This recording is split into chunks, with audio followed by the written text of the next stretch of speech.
அனைவருக்கும் வணக்கம். இந்த வீடியோ பதிவில் நம்ம பார்க்கக்கூடிய விஷயம் என்ன அப்படின்னா, ஒரு முடிவு எடுக்கும்போது நம்முடைய மனம் என்னென்ன மாதிரியான நிலைகள்ல இருந்து செயல்படுது அப்படின்றத பார்க்கலாம். இந்த விஷயம் ஏன் நம்ம தெரிஞ்சுக்கணும் அப்படின்னா, என்னென்ன மாதிரியான நிலைகள்ல இருந்து மனம் செயல்படுது அப்படின்றது தெரிஞ்சாதான் ஒரு விஷயம் முடிவு எடுக்கிறோம் அப்படின்னா அதில் ஒரு தெளிவான முடிவு எடுக்க முடியும். இல்லைனா நமக்கு ஒரு குழப்பமான ஒரு நிலை அப்படின்றது இருந்துகிட்டே இருக்கும். ஸோ யோக முறைகளில் பார்த்தீங்கன்னா ஒரு முடிவு எடுக்கிறதுல 5 விதமான நிலைகள்லேருந்து மனம் செயல்படும். இந்த முடிவு நீங்கள் சாதாரணமாக எந்த ஒரு விஷயத்துக்குமே அப்ளை பண்ணலாம். காலையில் என்ன பிரேக்ஃபாஸ்ட் பண்ணுறது அப்படின்ற குழப்பத்திலிருந்து காதல் குழப்பங்கள் வர இப்போ எதுலனாலுமே நீங்கள் அப்ளை பண்ணி பார்க்கலாம். இந்த விஷயத்தை சூஸ் பண்ணலாமா வேணாமா அப்படின்ற மாதிரி எந்தெந்த விஷயங்களில் டைலமா இருக்கோ அதிலலாம் நீங்கள் அந்த விஷயங்களை அப்ளை பண்ணி பார்க்கலாம். இந்த 5 நிலைகள் இருக்குது. இதில் 5 நிலைகளில் ஏதாவது ஒரு நிலையிலிருந்து தான் மனம் செயல்படும். ஸோ இந்த 5 நிலைகளில் ஒரு குறிப்பிட்ட முடிவு எடுக்கிறதுல எந்த நிலையிலிருந்து மனம் செயல்படுது அப்படின்றது தெரிஞ்சா நம்முடைய மனதை அடுத்த நிலைக்கு நம்மளால கொண்டு போய் அந்த டெசிஷனை எடுக்க முடியும்.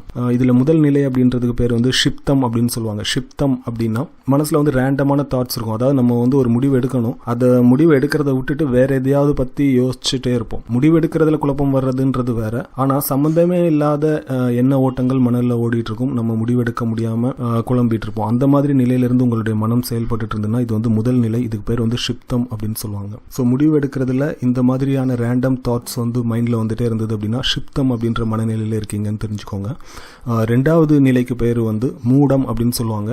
இது என்ன மாதிரியான ஒரு ஸ்டேஜ் அப்படின்னா, பிளாங்கா இருக்கும், எதுவுமே புரியாது, எதுவுமே தெரியாது, அப்படியே ஒரு மாதிரி பிளைண்டா இருக்கும்னு சொல்லுவாங்க, அந்த மாதிரி இருக்கும்.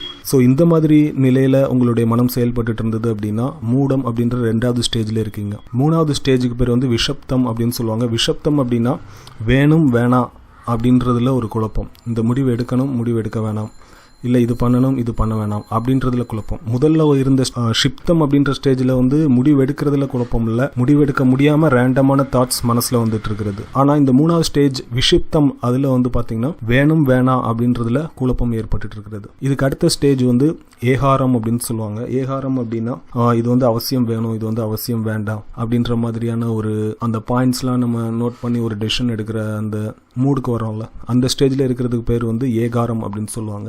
5வது ஸ்டேஜ்க்கு பேர் நிறுத்தம் அப்படின்னு சொல்லுவாங்க. நிறுத்தம் அப்படின்னா இதுதான் ஃபைனல், இதுக்கு மேல எதுவும் சேஞ்சஸ் கிடையாது அப்படின்ற மாதிரி நம்ம ஒரு டெசிஷன் எடுத்து கொண்டு வர்றது.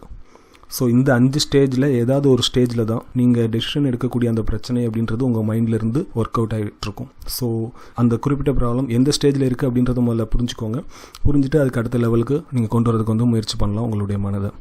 இதில் என்ன ஒரு பிரச்சனை அப்படின்னா, மனம் அப்படின்றது நார்மலாகவே ஒரு குழப்பமான நிலையில தான் இருக்கும். நீங்கள் இந்த நிறுத்தம் சொல்கிற அந்த 5வது ஸ்டேஜுக்கு வந்துட்டீங்கன்னா கூட, அதாவது இதுதான் ஃபைனல் அப்படின்ற மாதிரியான முடிவுக்கு வந்தால் கூட, மனம் மறுபடியும் முதல் ஸ்டேஜுக்கோ இல்லை 2வது ஸ்டேஜுக்கோ போய் திங்க் பண்ண ஆரம்பிக்கிறதுக்கான பாசிபிலிட்டிஸ் உண்டு.